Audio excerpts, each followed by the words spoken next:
بسم اللہ الرحمن الرحیم۔ اللہ کے بابرکت نام سے آغاز کرتے ہیں جو بڑا مہربان نہایت رحم فرمانے والا ہے۔ السلام علیکم ورحمۃ اللہ وبرکاتہ۔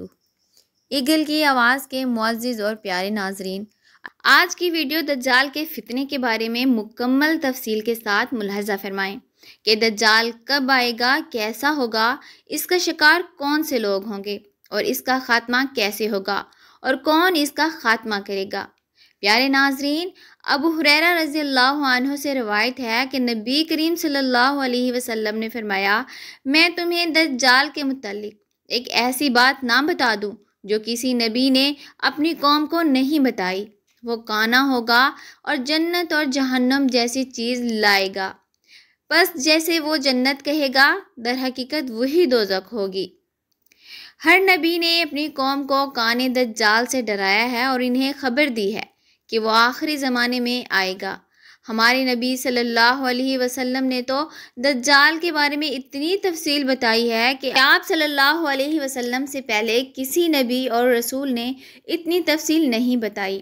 آپ صلی اللہ علیہ وسلم نے بتایا کہ وہ لوگوں کو وہم میں ڈالے گا اور حقائق کو ان کے سامنے گڈ مڈ کر کے پیش کرے گا، بائیں طور کہ وہ سمجھیں گے کہ جس نے اس کی اطاعت کی اسے وہ جنت میں داخل کر دے گا اور جس نے اس کی نافرمانی کی اسے وہ جہنم میں جھونک دے گا، حالانکہ حقیقت اس کے بالکل برخلاف ہوگی۔ ایک اور حدیث میں ہے کہ بدترین لوگ جن پر قیامت آئے گی وہ ہیں جو اس وقت باحیات ہوں گے، اور وہ لوگ ہیں جو قبروں کو سجدہ گاہ بناتے ہیں۔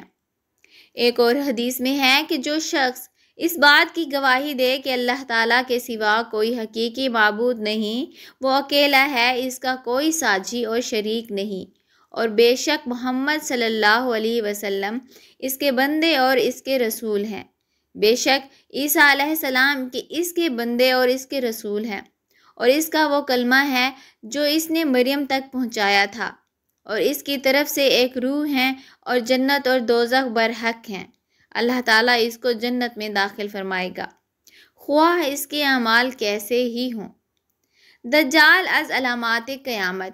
دجال یہودیوں کی نسل سے ہوگا، جس کا قد ٹھگنا ہوگا، دونوں پاؤں ٹیڑھے ہوں گے، جسم پر بالوں کی بھرمار ہوگی، رنگ سرخ یا گندمی ہوگا، سر کے بال حبشوں کی طرح ہوں گے، ناک چونچ کی طرح ہوگی، بائیں آنکھ سے کانا ہوگا، دائیں آنکھ میں انگور کے بقدر ناخنا ہوگا، اس کے ماتھے پر کاف الف فا را لکھا ہوگا جسے ہر مسلمان بآسانی پڑھ سکے گا۔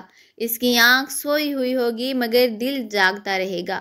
شروع میں وہ ایمان و اصلاح کا دعویٰ لے کر اٹھے گا، لیکن جیسے ہی تھوڑے بہت متبعین میسر ہوں گے وہ نبوت اور پھر خدائی کا دعویٰ کرے گا۔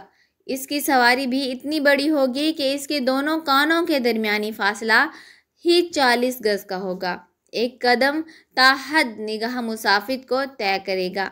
دجال پکا جھوٹا اور اعلیٰ درجے کا شعبدے باز ہوگا۔ اس کے پاس غلوں کے ڈھیر اور پانی کی نہریں ہوں گی۔ زمین میں مدفون تمام خزانے باہر نکل کر شہد کی مکھیوں کی مانند اس کے ساتھ ہو لیں گے۔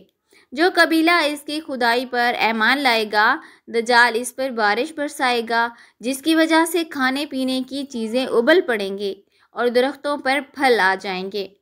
کچھ لوگوں سے آ کر کہے گا کہ اگر میں تمہیں ماؤں اور باپوں کو زندہ کر دوں تو تم کیا میری خدائی کا اقرار کرو گے؟ لوگ اسباد میں جواب دیں گے، اب دجال کے شیطان ان لوگوں کی ماؤں اور باپوں کی شکل لے کر نمودار ہوں گے۔ نتیجتاً بہت سے افراد ایمان سے ہاتھ دھو بیٹھیں گے۔ اس کی رفتار آندھیوں سے زیادہ تیز اور بالوں کی طرح رواں ہوگی۔ وہ کرشموں اور شعبدے بازیوں کو لے کر دنیا کے ہر چپا کو روندے گا۔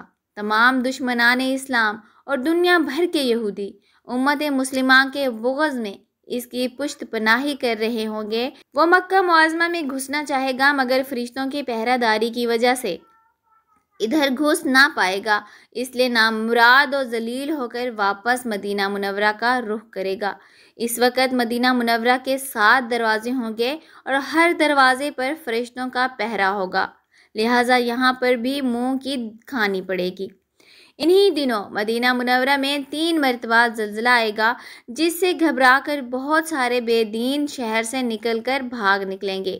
باہر نکلتے ہی دجال انہیں لقمہ تر کی طرح نگل لے گا۔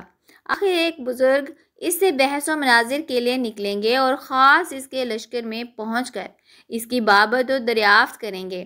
لوگوں کو اس کی باتیں شاق گزریں گی، لہٰذا اس کے قتل کا فیصلہ کریں گے، مگر چند افراد آڑے آ کر یہ کہہ کر روک دیں گے کہ ہمارے خدا دجال نعوذ باللہ کی اجازت کے بغیر اس کو قتل نہیں کیا جا سکتا۔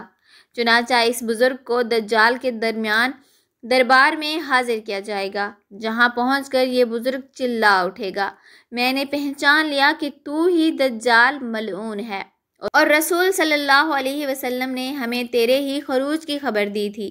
دجال اس خبر کو سنتے ہی آپے سے باہر ہو جائے گا اور اس کو قتل کرنے کا فیصلہ کرے گا۔ درباری فوراً اس بزرگ کے 2 ٹکڑے کر دیں گے۔ دجال اپنے حواریوں سے کہے گا کہ اب اگر میں اس کو دوبارہ زندہ کر دوں تو کیا تم کو میری خدائی کا پختہ یقین ہو جائے گا؟ یہ دجالی گروپ کہے گا کہ ہم تو پہلے ہی اس سب سے آپ کو خدا مانتے ہوئے آ رہے ہیں، البتہ اس معجزہ سے ہمارے یقین میں اور اضافہ ہو جائے گا۔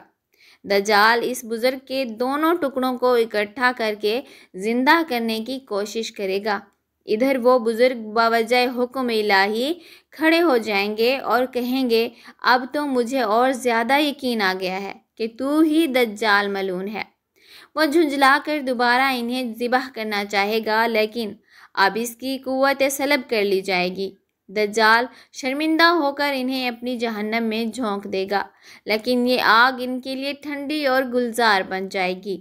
اس کے بعد وہ شام کا رخ کرے گا، لیکن دمشق پہنچنے سے پہلے ہی حضرت امام مہدی علیہ السلام وہاں آ چکے ہوں گے۔ دجال دنیا میں صرف 40 دن رہے گا، ایک دن 1 سال، دوسرا دن 1 مہینہ اور تیسرا دن 1 ہفتے کے برابر ہوگا۔ بقیہ معمول کے مطابق ہوں گے۔ حضرت امام مہدی علیہ السلام دمشق پہنچتے ہی زور و شور سے جنگ کی تیاری شروع کر دیں گے، لیکن صورتحال بظاہر دجال کے حق میں ہوگی، کیونکہ وہ اپنے مادی و افرادی طاقت کے بل پر پوری دنیا میں اپنی دھاک بٹھا چکا ہوگا۔ اس لیے عسکری طاقت کے اعتبار سے تو اس کی شکست بظاہر مشکل نظر آ رہی ہوگی، مگر اللہ کی تائید اور نصرت کا سب کو یقین ہوگا۔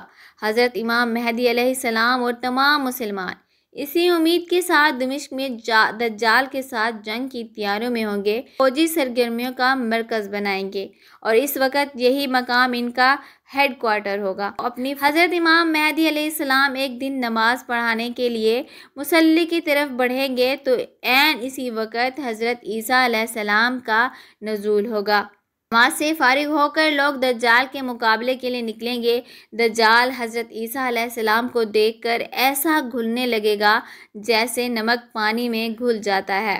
پھر حضرت عیسیٰ علیہ السلام آگے بڑھ کر اس کو قتل کر دیں گے، اور حالت یہ ہوگی کہ شجر و حجر آواز لگائیں گے کہ اے روح اللہ، میرے پیچھے یہودی چھپا ہوا ہے۔ چنانچہ وہ دجال کے چیلوں میں سے کسی کو بھی زندہ نہ چھوڑیں گے۔ پھر حضرت عیسیٰ علیہ السلام صلیب کو توڑیں گے، یعنی صلیب پر پرستی ختم کریں گے، خنزیر کو قتل کر کے جنگ کا خاتمہ کریں گے، اور اس کے بعد مال و دولت کی ایسی فراوانی ہوگی کہ اسے کوئی قبول نہ کرے گا، اور لوگ ایسے دیندار ہو جائیں گے کہ ان کے نزدیک ایک سجدہ دنیا و مافیا سے بہتر ہوگا۔ اللہ تعالیٰ تمام مسلمانوں کا ایمان سلامت رکھے، آمین ثم آمین یا رب العالمین۔ یاد رہے کہ فتنہ دجال سے آگاہی تمام انبیاء علیہ السلام کی سنت ہے، جبکہ آج یہ سنت مٹ چکی ہے، لہٰذا اس سنت کو زندہ کرتے ہوئے اس ویڈیو کو دوسروں تک پہنچائیں۔